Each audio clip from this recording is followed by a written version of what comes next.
It was many months after the thing chased me through the corn stalks, gotten into my house, and left me a wreck that crawled under my bed to sleep every night.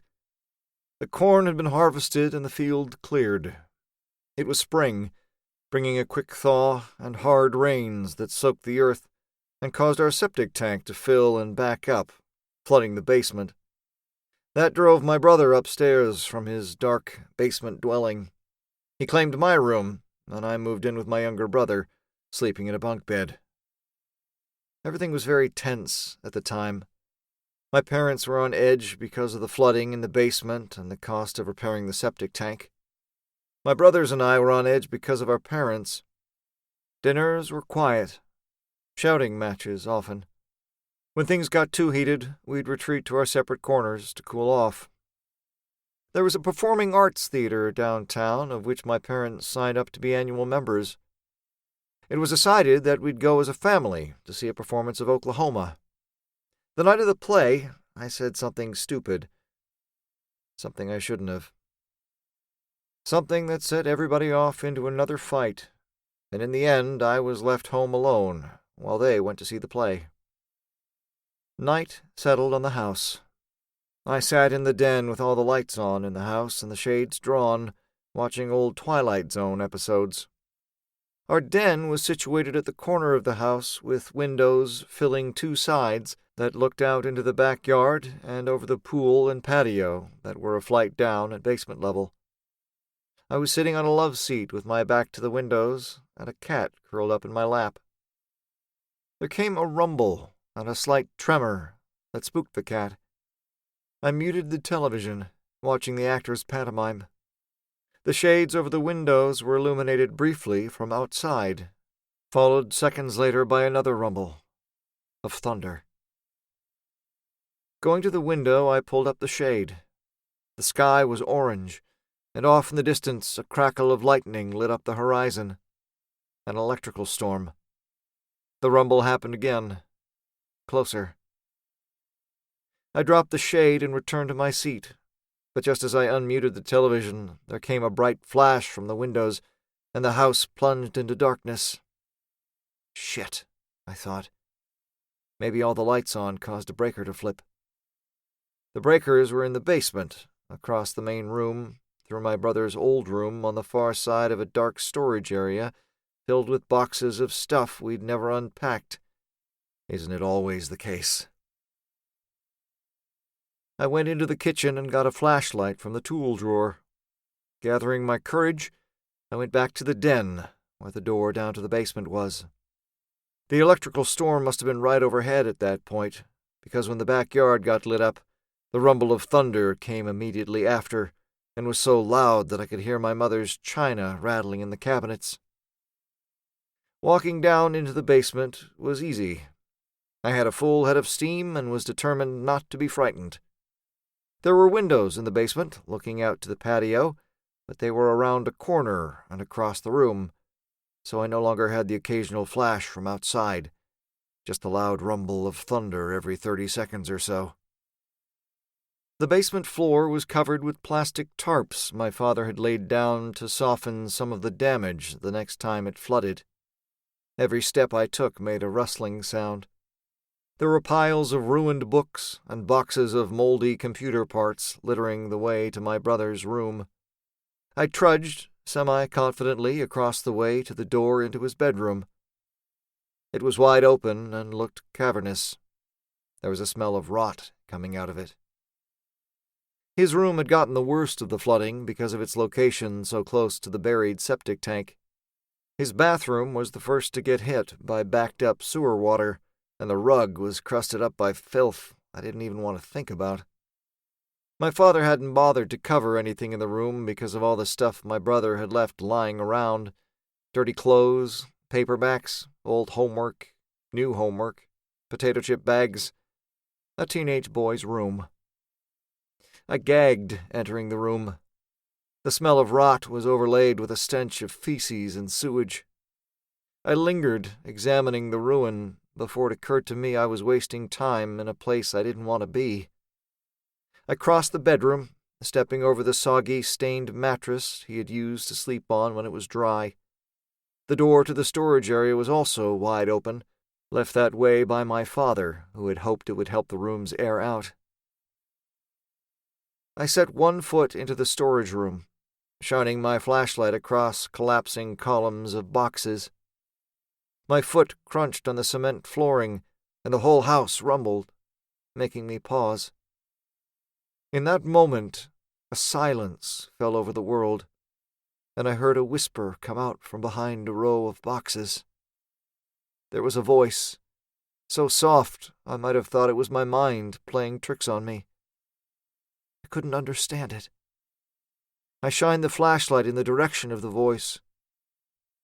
Across the room, one of the cardboard boxes shifted slowly, turning. I was back in the cornfield suddenly, reliving the night I was chased back to my house. I could see every moment in my head as distinctly as watching it on television. My hand holding the flashlight trembled, but I gripped it tighter. The box continued to slowly turn, and then stopped. The voice returned, clearer. "Look what I did." Oh, Jesus, I thought. Just come down now and take me away. I'm done with life. I couldn't move. Or rather, I couldn't think of moving. All I could think to do was keep the flashlight pointed at the boxes in the corner. Just to the left, in the wall beyond them, I could see the panel with the circuit breakers. "Come see." A thin, gray arm extended out into the beam of my flashlight from behind the boxes, causing my heart to start racing. The hand attached to the arm had thin, bony fingers. It was covered in grime and what looked like blood. They waved slowly, hypnotically at me. I felt something warm run down my leg. The hand reached out and grasped the side of the box, followed by another thin, gray arm extending out. It was like watching a person pull themselves up out of a hole, only it was happening sideways. My arms and legs were shaking bad, and I was standing in a puddle, but I still couldn't will myself to move. A head rose up sideways from behind the box. It was a woman. Gray skin, black hair cropped and mangled like she'd had it cut by an angry barber.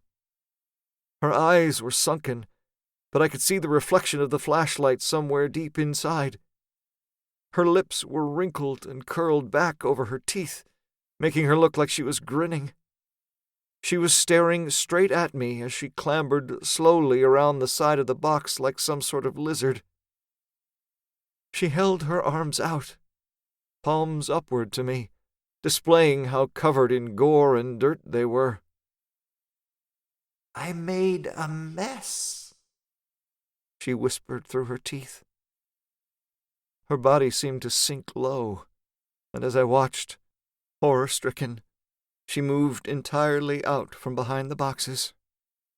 She had on an old dress, polka-dotted, with an apron over it that was covered in blood. The dress might have had color to it once, but by then it was almost as gray as her skin, and looked like she'd been standing out in the rain. Her feet were bare and shriveled, and as she took a horrifying step toward me, she hunched over, bent unnaturally at the waist, and fell onto her hands and feet like some sort of animal. Her head remained angled, looking up slightly at me and my flashlight. There was a scream building up in my throat, but I'd lost control of everything. I couldn't even think. All I could do was look and see and allow this image to burn itself into my brain where I've never gotten rid of it. My arms and legs started shaking like I was having convulsions. Somewhere I heard the rumble of the thunder, but the woman's whispering seemed to drown it out. "Come see what I did." Her whispering was becoming shrill. I managed to lean my head down and roll my eyes back front as they had been beginning to roll up into my head. My jaw was hanging open, and it snapped shut. Inside my chest, my heart felt like it was going to explode. She was crawling toward me, knees and elbows up, like some sort of spider. She shook her head as she scuttled toward me, trying to make some sort of coo-coo sound with her mouth, but her lips wouldn't close over her teeth.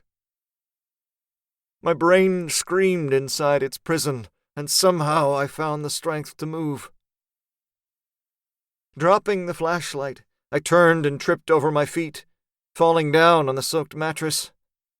My lungs felt suddenly like I was trying to breathe underwater, my nose filled with the stench of shit and mold.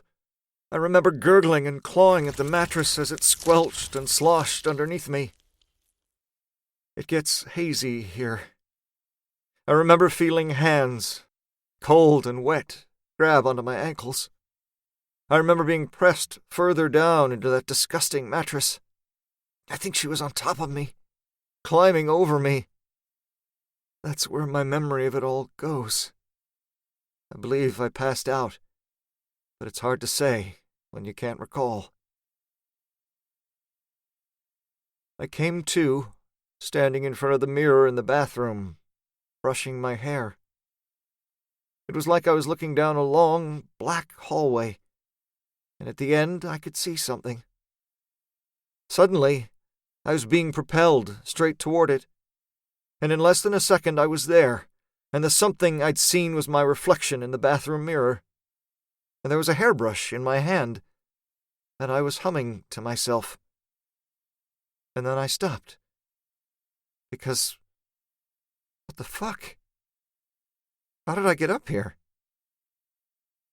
I was wearing a bathrobe. I didn't remember putting it on. The lights were still out, but the whole house was lit up by several dozen little candles. I don't remember lighting them. The bath was run and full of cold water. I didn't remember running it. I found my wet, dirty clothes in a pile in the corner of the den. I took them and put them in the washing machine. There was still well over an hour before my family was coming home, and I felt violated. I wasn't sure what to do. Could I call the police? Would they handle that sort of thing? I sure as hell wasn't going to go back into the basement. Ever. I still hate basements. I curled up on the love seat and just held my knees, staring at the dark screen of the television. And then something tapped gently on the glass of the window behind me. And I went into my old bedroom, now my brother's bedroom, crawled under the bed, covered myself with clothes and toys, and cried until I fell asleep. So now you understand a little of what it's like. It's not like in the movies, or with Jennifer Love Hewitt. You never get used to the things you see. There's never a moment when you feel safe, and there's nowhere, and no time, when they can't reach out and touch you. After so many years, your mind can start playing tricks on you. Sometimes when I go into the basement of my duplex to do laundry, I feel like that woman is still around. I'll head to the stairs, turning off the lights as I go, and out of the corner of my eye, I'll think I see her emerging from the far side of the basement, where the door to the circuit breaker is, scuttling on her hands and feet, lips curled back, eager for another brief moment of life.